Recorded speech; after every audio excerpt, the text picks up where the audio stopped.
Bienvenue dans la troisième séquence de votre formation intitulée « Aménager et composer soi-même sa vitrine ». Vous êtes le metteur en scène de votre vitrine. C'est à vous de répondre aux questions suivantes. Quel cadre, quelle collection, quel produit? Quel thème raconter? Quelle scénographie? Qui jouera le premier rôle? Les seconds rôles? Quel décor? Arrière-plan à porter? Quel éclairage? Etc. Autant de questions à se poser avant le lever de rideau de votre vitrine. Alors, comment réaliser le squelette de votre vitrine? La première règle de base concernant la réalisation de vitrine est la règle de 2 tiers, 1 tiers.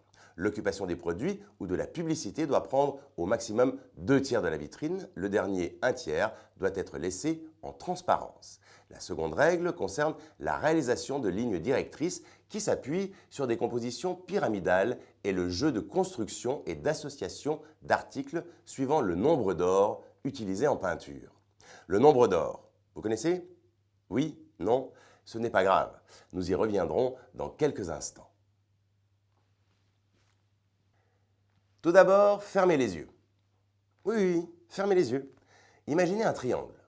Un triangle symétrique ou asymétrique, déporté vers la droite si la clientèle vient plutôt de la droite. À présent, vous vous voyez sélectionner les produits. Quelques produits, j'ai dit, hein, pas trop. Ne remplissez pas la vitrine. Ainsi, vous affirmez vos choix, votre identité. Vous pouvez ouvrir les yeux de nouveau, car nous allons être plus techniques et moins imagés. Privilégiez la zone 1 pour mettre en avant un article leader, puis 2, puis 3. Les autres zones laissées vides ou peu occupées permettront d'aérer la vitrine. Placez les volumes importants sur l'axe d'asymétrie en commençant par le fond, puis les autres en avançant vers la vitre. Vous pouvez faire 2 petits groupes d'articles, asymétriques si le recul est limité par rapport à la vitrine. Opposez les volumes, un petit volume posé près d'un gros volume, mais celui-ci en valeur. Il vous faut également tenir compte du sens de circulation du client. Souvenez-vous, un passant met 3 à 4 secondes pour lire un étalage de 4 mètres. Cette image représente l'axe d'asymétrie pour passants venant de droite. Chose promise, chose due. Eh oui, le nombre d'or. Le nombre d'or est une composition géométrique utilisée en peinture, également en architecture, respectant un découpage des actes précis et des proportions harmonieuses afin de donner au tableau un aspect esthétique et d'offrir une qualité visuelle au spectateur.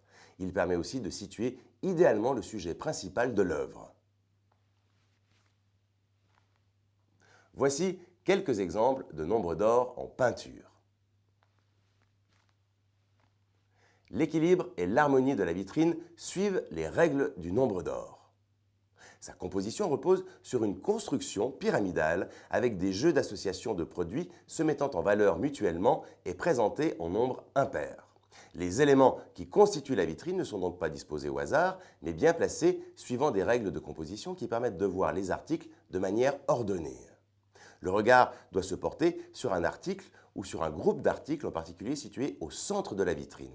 L'aspect esthétique de la vitrine passe aussi par la profondeur de la vitrine entre l'aménagement du premier plan et celui de l'arrière-plan.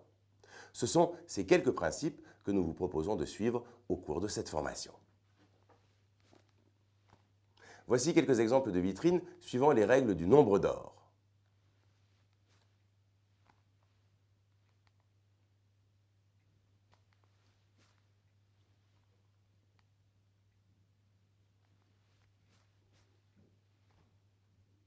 Tiens, un exemple, qu'est-il possible de faire à l'aide des formes géométriques d'objets et d'éléments de décor? Allez-y, imaginez votre vitrine. Je vous laisse quelques secondes.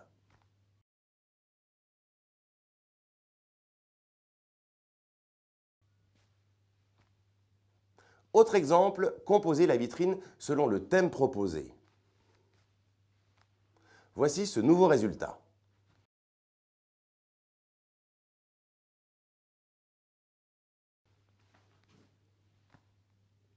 Un dernier exemple pour la route, composez la vitrine selon le thème proposé.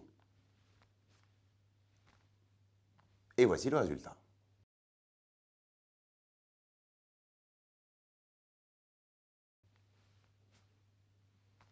Observons à présent comment nous pouvons apporter une touche finale avec le décor. En effet, le décor sert à mettre en valeur les produits. La vitrine raconte une histoire, chaque détail doit contribuer à créer une véritable atmosphère. Voici par exemple un décor pyramidal, homogène et soigné.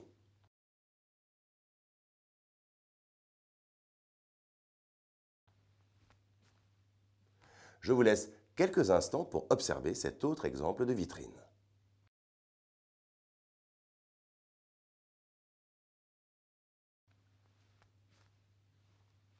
Dans cet exemple, la vitrine adresse un message clair avec 3 couleurs maximum et un décor en lien avec le thème.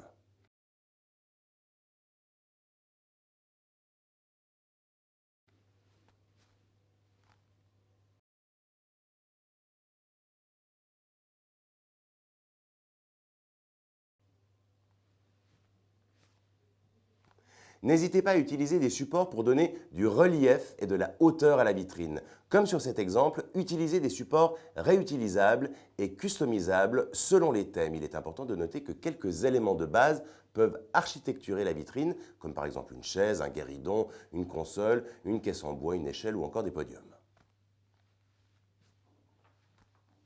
Voici un autre exemple de support réutilisable et customisable selon les thèmes.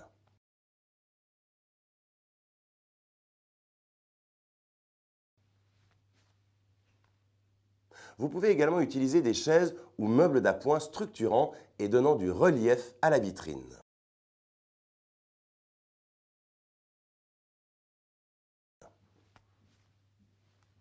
Ici, des caissettes en bois, des bocaux en verre participant au décor et ces façons pour mettre davantage les articles en valeur. Des caisses en bois ici mettant en scène une ligne de produits art de la table, des cajots de fruits repeints aux couleurs des articles exposés. N'hésitez pas, comme sur cet exemple, à utiliser des matériaux recyclés et détournés de leur usage pour donner vie à la vitrine. De simples boîtes de conserve recyclées sont prêtes à accueillir une gamme de produits. Voici un exemple réalisé à partir des cartons d'emballage recyclés en podium.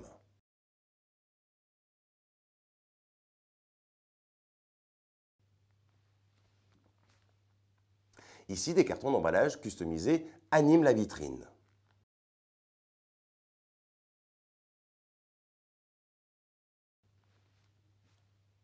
La vitrine actuellement à l'écran est une vitrine théâtralisée avec un décor qui raconte une histoire et prête à recevoir les articles à mettre en scène. Ainsi, utilisez des articles vendus en magasin pour les mettre en scène et donner corps à la vitrine. Ici, des bassines en zinc galvanisé ont été utilisées pour la mise en scène d'une gamme de produits d'entretien rétro. C'est sur ce dernier visuel que s'achève la 3e séquence de votre formation. Afin de poursuivre votre parcours, je vous invite à cliquer sur la flèche située à droite de votre écran.